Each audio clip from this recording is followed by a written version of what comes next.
What's up, guys? I'm EJ. I'm joined by Shamari and Kendall for another DC Fandome video. Here we're going to be talking about the new video game from Rocksteady, Suicide Squad Kill the Justice League. This is a game that was teased a couple of weeks ago. Now we have some footage, I wouldn't say gameplay, but like a little trailer that they gave us, and some idea now what this game is going to be about. So I wanted to toss it over to Kendall here. Kendall, you got to see the game. You got to see what they're going for. Obviously, a lot of humor will be a part of it. A lot of violence will be a part of it. What did you make of this this little panel we had from Rocksteady? Yeah, I mean, I think what's most interesting about this game and just about what we've seen so far is that clearly the co-op, kind of multiplayer game, especially in the superhero medium, is becoming very popular. The Avengers game is coming out, and obviously that falls under that category. Then DC is like, oh wow, that seems like a cool concept. Let's make two games under that same umbrella. Um, Look, it would be great for us. Obviously, we could all play together. So I mean, cool with that. But no, yeah, it seems like it's gonna be a very fun game. Do we think? I mean, I'd imagine there'll be DLC characters, but do we think how many more characters do you think we're gonna get, or how many characters do you think we're gonna have? Well, Do you think it's just the characters from the cinematic? That's kind of one of the questions I have. Yeah. It seems as if it's just those characters for now, and then maybe there'll be some DLC. But we still have 2 years till this game comes out. But cinematic was fun. Tara Strong was great as Harley Quinn. To me, she is Harley Quinn. No disrespect to Kaylee. On the DC Universe show. No disrespect to Margot Robbie, but Tara Strong is still Harley Quinn. So Of course. it's great to hear her back as the voice. And yeah, I mean, it looks exciting. Also interesting seeing Boomerang kind of zip around like that. I thought that was interesting as well. Yeah, I think the game, it seems like it's going to be interesting. It's so hard to judge because it's so early. All they showed really was a cinematic, which I like the vibe of the game. It seems like there's going to be a lot of character moments, a lot of jabber back and forth, snappy comments and stuff like that. So I'm very much looking forward to that. I think that should be pretty fun.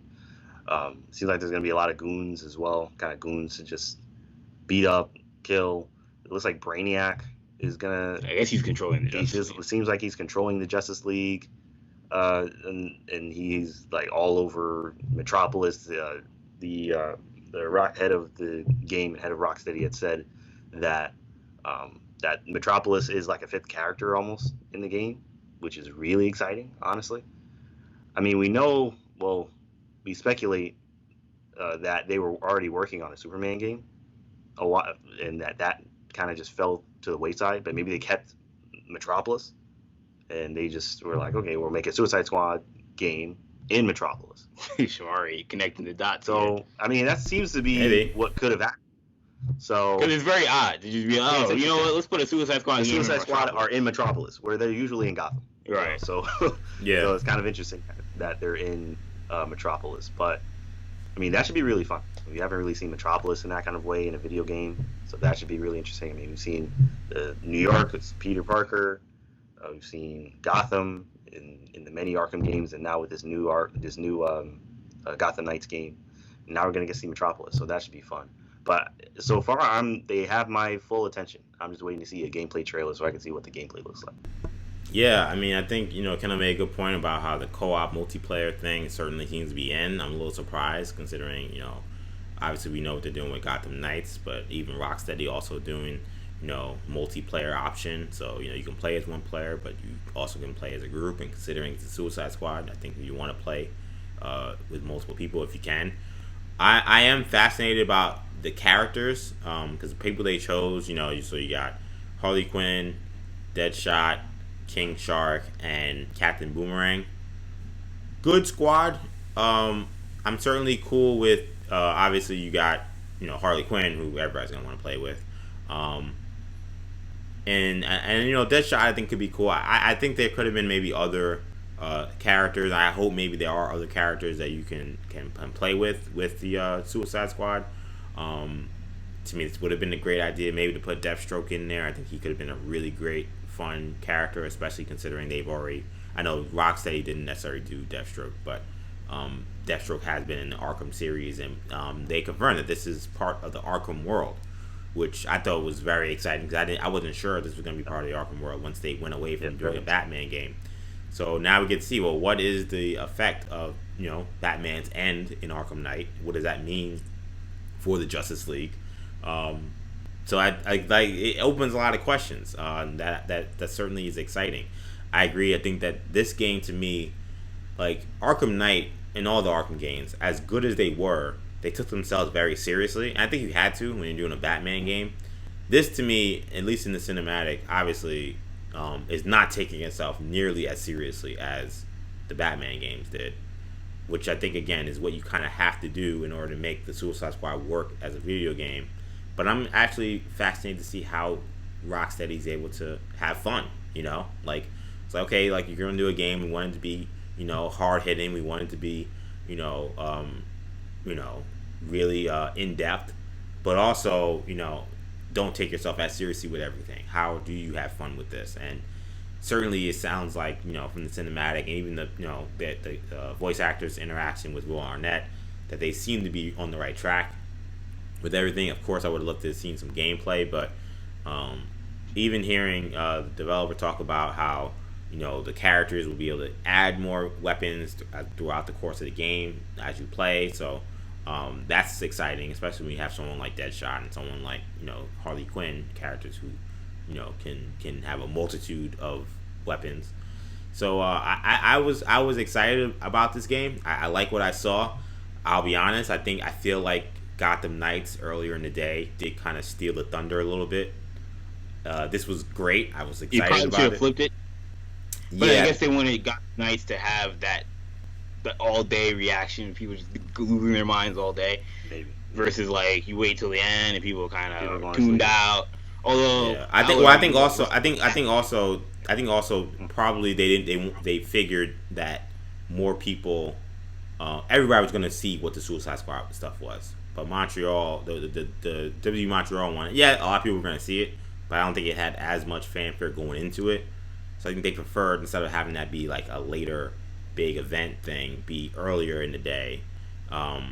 Especially since you would have had it being in the shadow of the Batman panel. Even though I think it would have played perfectly going into the Batman panel, way better than the Suicide Squad game did. It would have been just a great segue right into that. The Batman, we forgot about Suicide. I was like, what was before this again? Yeah, it was Aquaman. Yeah, exactly. So I kind of think they probably, I would have scheduled it a little differently. But yeah, this because I think also the fact that there was no gameplay hurt it a little too. Because again, we had to see gameplay from Gotham Knights. Right. This didn't have gameplay. Cinematic was cool, it was great, but you didn't really see a lot of action. Even in the cinematic, a lot of it's dialogue. So, right. I think because of that, I would have put that earlier in the day. It was a good panel. I enjoyed the conversation. I enjoyed the cinematic we saw, but that was the only thing I think for me. I would have maybe moved a little earlier after what we saw Gotham Knights. How are they gonna do the whole aspect of the bombs in the heads? Like, is that gonna play a role at all, or is that just gonna be like, oh, if you lose, like you get blown up? Maybe. I think there's a chance. Different factor.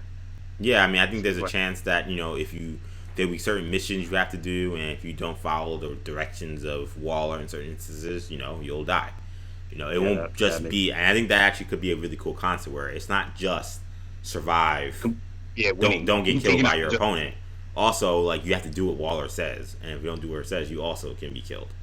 And that's a different dynamic because the Batman game, like, I don't know how many times like I'm getting my behind kicked, and I just like, I'm just gonna jump out of this thing and just like go to another part of Gotham City. I'm not fighting these guys anymore. Like, I'm gonna die. And if that wasn't an option, like you did that and then your head got blown off, like that would actually be really smart, and it would be a good nice growth from like the Arkham games where if you were in a tough situation and it wasn't like a closed in mission, you could just escape and just run away. if you can't do that for Suicide Squad, that would make sense. Yeah, that seems to be definitely an option. Um, and I do also think it's interesting, like you said, like almost like have like Waller be, a villain or a kind of an antagonist as well as the Justice League. Like you're kind of fighting both fronts. It's definitely interesting. And he talked about obviously Metropolis, and will we see someone like Lois Lane? Will we see Jimmy Olsen? Like, I'm very curious. Will there be Superman villains that may at some point pop up because they're in Metropolis? Like, that's obviously I like that they've changed location, so that creates new opportunities as well. The threat seems so immediate with, like, obviously Brainiac in the Justice League, but I'm wondering, with Metropolis being a city and it being so important to the story, I'm wondering if there will be parts of the game that may be a little bit aside from like the true threat of Brainiac that you can also deal with Metropolis. That could be a fun thing as well. But anyway, I'm excited for the game. I think everybody's excited for the game. Rocksteady has not failed us yet, and I don't think they will this time as well. So that'll do it for this video, though. Of course, all this kind of superhero movie, superhero video game, superhero TV conversation, you could always catch that from us on the New Generation Podcast Network as well, where we have New Generation Hero Talk. You can find that on Spotify, Apple Podcasts, SoundCloud, Stitcher, and TuneIn. Also, make sure you check us out on social media as well. That's Shamari and Kendall. I'm EJ. Take it easy, guys. Peace.